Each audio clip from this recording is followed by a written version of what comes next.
নমস্কাৰ বন্ধুসকল, মই জিতু শইকীয়া। এয়া ৰাসৰ ৰিহাৰ্চল আপোনালোকে দেখিবলৈ পাইছে, যিহেতু বাঁহবাৰী হাৰমতি বাঁহবাৰীত অনুষ্ঠিত হয়। এয়া ৰিহাৰ্চল চলি আছে।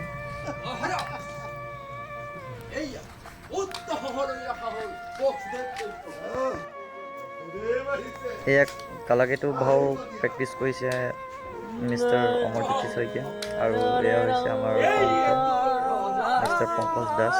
তেওঁলোকে ইয়াত প্ৰেক্টিচ কৰি আছে। আৰু আমাৰ এই পিছফালে আপুনি যিহেতু দেখি পাইছে, সেয়া হৈ গ'ল আমাৰ লেডিজ কণ্ঠ। যিহেতু আমাৰ ৰাসখন 3 দিন হ'ব, 19, 20, 21।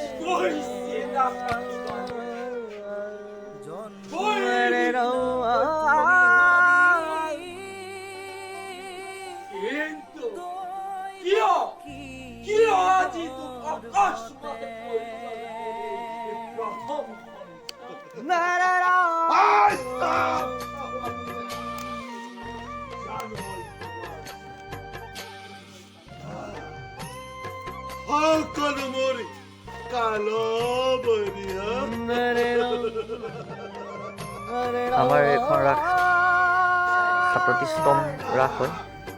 বহুত পুৰণি ৰাস, যিহেতু আমি তেতিয়া জন্ম হোৱাই নাছিলোঁ, আৰু এনেকৈ আমি পাতি আহি আছোঁ। গতিকে প্ৰত্যেক বছৰে হৈ আছে, ৰাস পাতি আছোঁ।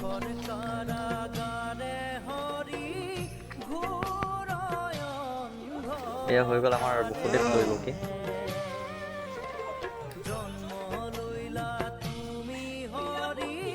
ভিডিঅ'টো চাই যদি ভাল পালে তেন্তে ছাবস্ক্ৰাইব কৰিব নাপাহৰিব।